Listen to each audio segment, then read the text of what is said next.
شروع اللہ کا نام لے کر جو بڑا مہربان نہایت رحم والا ہے۔ السلام علیکم ناظرین۔ امی آپ اتنی بے چین کیوں ہیں؟ کل بھی پوری رات جاگتی رہیں اور آج بھی جاگ رہی ہیں۔ مجھے بتائیں کون سی بات آپ کو پریشان کیے ہوئے ہے؟ آسیہ نے اپنی بیٹی نور کی طرف بڑے پیار سے دیکھا اور کہا، نور بیٹا کوئی بات نہیں، تم جا کر سو جاؤ۔ نہیں امی مجھے بتائیں، آپ کی آنکھوں میں آنسو بھی ہیں، آپ بار بار صحن کے چکر کاٹ رہی ہیں، دروازے پر آپ کی آنکھیں لگی رہتی ہیں۔ نور بیٹا تمہارے ابو کی وجہ سے پریشان ہوں، آج دوسرا دن ہے وہ گھر نہیں آئے، اللہ خیر کرے، نہ کوئی فون آیا اور نہ ہی کوئی رابطہ ہوا، میرا دل بیٹھا جا رہا ہے، کبھی بھی ایسا نہیں کرتے۔ لیکن یہ کہہ کر آسیہ چپ ہو گئی اور اپنے آنسوؤں کو چھپانے لگی۔ امی آپ فکر نہ کریں، ہو سکتا ہے شہر سے باہر ہوں، انشاءاللہ کل آ جائیں گے، آپ آرام سے سو جائیں۔ آسیہ کو نیند کہاں آنی تھی، اس کو اپنے اندر گھٹن سی محسوس ہو رہی تھی، جیسے کوئی اس کی روح کو کھینچ کر باہر نکال رہا ہو۔ اس نے پوری رات کانٹوں پر گزاری۔ آسیہ کی شادی کو 20 سال ہو چکے تھے۔ اس کی شادی اپنے ہی کزن عمران سے محبت کی ہوئی۔ آسیہ کا تعلق گاؤں سے تھا اور اس نے صرف پرائمری تک تعلیم حاصل کی اور عمران ایک کالج میں لیکچرار تھا۔ اللہ نے انہیں 2 بیٹے اور 2 بیٹیوں سے نوازا۔ بیٹیاں دونوں بڑی تھیں، نور 16 سال کی اور اس کی بڑی بہن سحر 18 سال کی۔ دونوں بھائی ابھی بہت چھوٹے تھے۔ آسیہ کو عمران سے بہت محبت تھی کیونکہ وہ بچپن سے ہی عمران کو اپنا جیون ساتھی مان چکی تھی۔ 2 دن سے عمران کا گھر نہ آنا آسیہ کو بہت سے خدشات میں مبتلا کر رہا تھا۔ اگلی ہی صبح آسیہ نے نماز ادا کی اور اللہ سے عمران کی واپسی کی دعا کی کہ وہ خیر و خیریت سے گھر آ جائے، اس کے دل کو سکون آ جائے۔ صبح 10 بجے کے قریب عمران نے گھر کی دہلیز پر قدم رکھا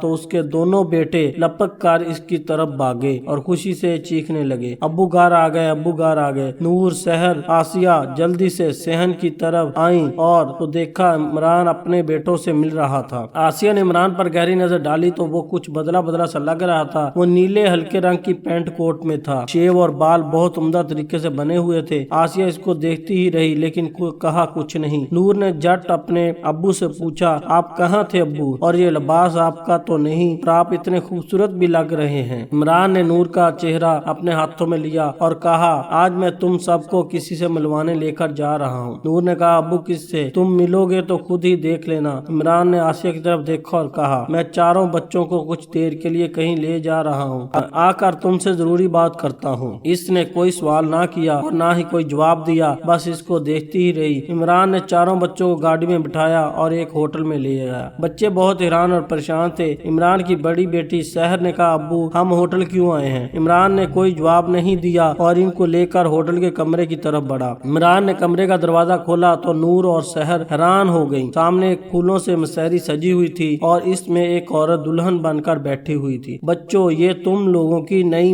کل دوسری شادی کی ہے، عمران نے بچوں کو مسحری کے اندر بیٹھتے ہوئے کہا۔ ابو آپ کا دماغ ٹھیک ہے یا یہ آپ کیا کہہ رہے ہیں؟ نور نے غصے سے اپنے باپ کی طرف دیکھا۔ سحر نے نور کا ہاتھ پکڑ لیا لیکن وہ پھر بھی رکی نہیں۔ ابو ہماری ماں گھر پر ہے، یہ ہماری ماں ہو نہیں سکتی، یہ صرف آپ کی بیوی ہے۔ عمران نے نور کو ڈانٹا اور کہا، تمہیں تمیز نہیں کہ کس طرح بات کرتے ہیں؟ ابو آپ ہمیں گھر چھوڑ آئیں، ہمیں یہاں نہیں رکنا۔ سحر اور نور نے یک زباں ہو کر کہا۔ چاروں بچے ہوٹل کے کمرے سے باہر آ گیا۔ پورے راستے عمران نے بچوں سے کوئی بات نہ کی۔ گھر پہنچتے بچے مایوس، اداس اور خاموش نظر آئے۔ آسیہ کبھی بچوں کی طرف دیکھتی اور کبھی عمران کی طرف۔ اس نے ہمت کر کے عمران سے پوچھا، بچوں کو کیا کیا ہے اور کہاں لے کر گئے تھے؟ میں نے کل رات دوسری شادی کر لی ہے، آسیہ بچوں کو اس سے ملوانے لے کر گیا تھا۔ کیا کہا آپ نے؟ دوسری شادی؟ یہی کہا آپ نے؟ عمران، ہاں یہی کہا، میرا حق ہے تو میں 4 شادیاں کر سکتا ہوں۔ دھوکہ دیا آپ نے مجھے، دھوکہ۔ 20 سال آپ کے نکاح اور محبت میں رہی اور یہی سمجھتے رہی کہ آپ مجھ سے محبت کرتے ہو۔